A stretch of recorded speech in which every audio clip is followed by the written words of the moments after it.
Hello and welcome to this video. Today I'm going to open another Elves box by Sophie and Toffee. It has been a little while and I think this one is one of their older boxes, but it arrived a bit late, which is totally fine. They made an announcement about it and why boxes would be late. So I'm not mad about it, I'm just glad it arrived safely, and this one is the theme of April's box. So this one is the Jewellery Elf Ears box. First of all, I have to say the booklet looks absolutely lovely with this woodland vibes and the elf in front, and of course there's Sophie and Toffee's social media information on the card backing. Now the first item we get is this bag of beads. So it looks like we have fish, seashells and flowers. I don't know why they would combine them, but I guess it's easier to package, but it's a nice little mix. Next up we get a syringe to make it easier to fill the mold up. And then we get some more pearls and some other little O-rings for the jewelry part of this. So these are just some white plastic pearl beads that are a bit shimmery. And we also get some of these other jewelry making pegs that look kind of like nails, and you can put the beads on them and then make a loop on the top. We also get an applicator and some mica powder in this really beautiful turquoise-ish tealish greenish tone. And we also get some nice bit of copper wire. This is 0.3mm copper wire, and it's always handy to have this kind of wire since it doesn't break as easily, since copper wire is softer. We also get, it looks like a very long chain or multiple pieces of chain in gold for our decorations.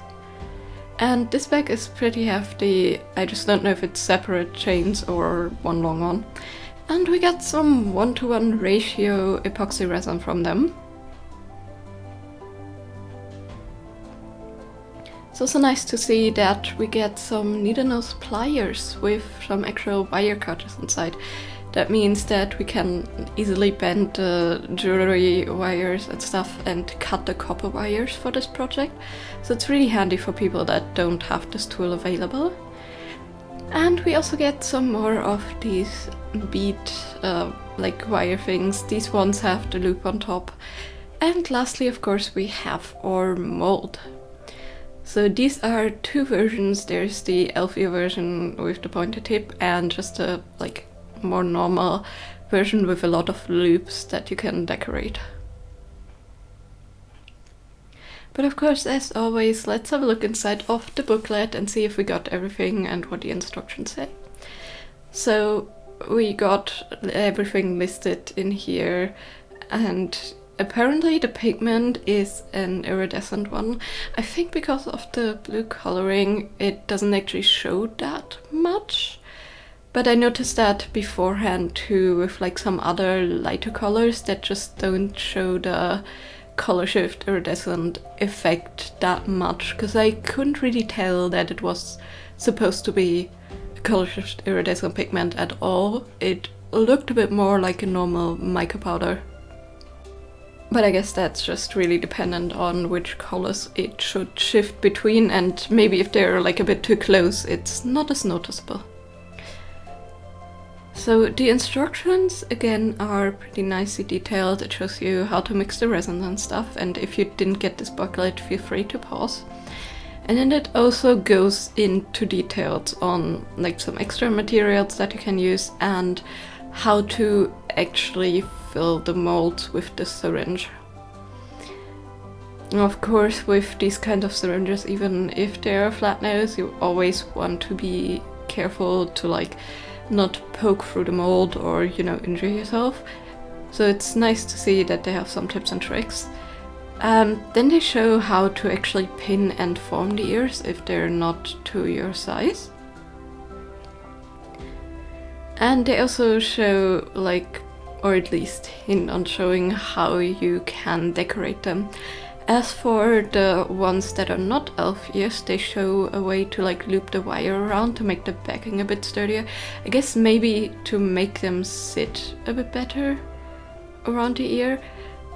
I think I won't do that because I usually don't like to have like a lot of like dangling around my ear with like an object. So I think just having them hang loosely without the wires is my preferred way of wearing them. But let's actually look at the showcase, and this one is amazing. Look at this Hyrule map that they casted in resin. This is such a beautiful piece. This is the Hyrule from Breath of the Wild and Tears of the Kingdom, by the way. Although I think more Breath of the Wild, because it doesn't have like the Sky Island from what I can see. And then we have all of these other lovely creations. As I say, I always absolutely love the showcase. But let's actually get to making something. So I wanted to keep my ears a bit moldable, so I decided let's try and insert a little bit of a wire. This is silver wire. It has a like different metal core, so it's a bit more stable, and it's usually used for jewelry making. So I just formed it to the shape of the elf ear, since that's the one with like the thinner, you know, outlines of material. And then I mixed 3 colors of resin. Now the resin I'm using here is actually Sophie's and Toffee's 3-to-1 because I really want to avoid air bubbles. So I mix up this like purplish magenta tone, a black and a bluish black, and the black I just use Morandi pigments for, and the rest is just normal mica pigments. Now when I dry fitted the wire without the resin, it actually fit perfectly, but I guess the resin just makes it very slippery and pushes like the mold apart a bit when you enter like trying to put in the wire, and it just doesn't work. Like the wire kept slipping out, and in the end, after trying for quite a while, I just gave up and decided to try it without it.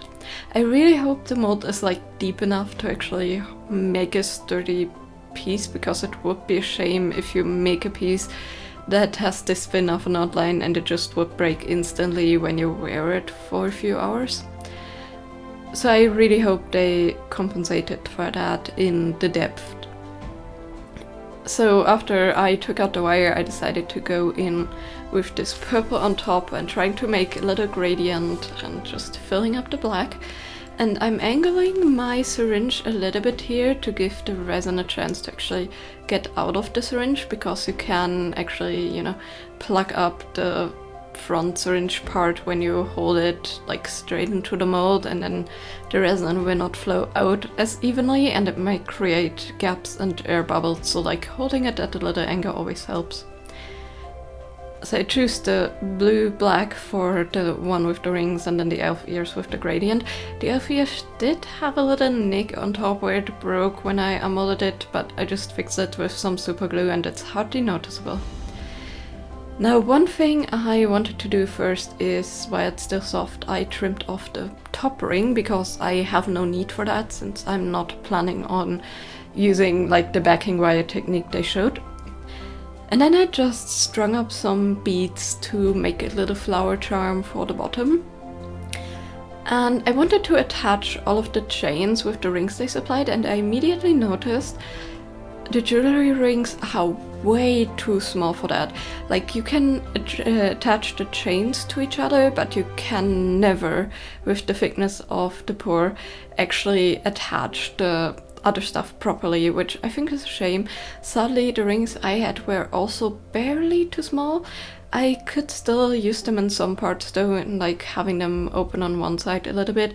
And since I only had very few, I decided to space them out evenly and then use the copper wire and like twist and thread that through multiple times to actually affix all of the chains, and it worked pretty well.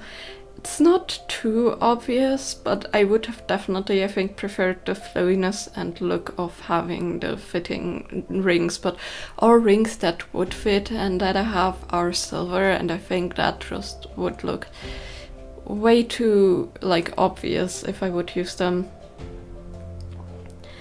When I did make these, the resin was still a little bit soft, so this one deformed quite heavily, but in the end I think it turned out quite cute. And I'm pretty sure that if you like form the wire right, you can even make it like sit a bit better around your ear. As I said, I just like to have them, you know, sit on top, kind of like a hook around my ear and not have too much wire around. And I have to say, I think they're really cute. The ones with the elf ear shape, I think, are a bit too thick for my taste. And I think I wouldn't actually wear them because I have long flowy hair and I think it would get caught on them quite a lot. But the ones where I added the flower on the bottom definitely look very cute. And the good thing is you can like wear it on either side of your ear, so it's not really a directional thing. I mean, I guess it depends on which decorations you choose, but with how I loop the chains around, I can put it either on my left or right ear and can just wear it casually.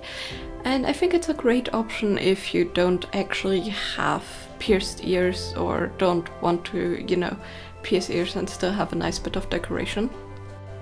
And you know, there's a lot of customizability with these. You can choose the colors, the decorations, how you wanna loop them. And if you don't want as many loops, you can do as I did and just, I guess, cut them off or something. But yeah, overall, this is a really nice project. I love to see that we got practically everything we just need for a project. Like we got the syringe, the resin, a colorant, and even the pliers. So I do really appreciate that. The only thing I'm a bit confused about are the like fish beads and stuff. I guess if you want to go with a mermaid theme instead of a fairy theme, they would make sense, but I really like these kind of flower beads anyways. You can make so many different things with it. Like I've seen so many people make like tiny angels or fairies with them. So the beads and all the things for the jewelry making are definitely a thing that's not limited to this kit as all, as of course is the resin and the colorant. So, you know, you get like only one mold, but you can definitely make a lot more projects with all the materials we get inside this box, which I think is a great thing. I at least personally had a lot of fun designing this, and I have a lot of ideas what to do with the beads, like separately from this box. But let me know in the comments down below, and let me know if you got this box or wanted to get this box. What style of ear cuffs would you make? Like, how would you decorate them? Which like theme would you go for? And as always, I hope you have a great day. See you next time. Bye bye!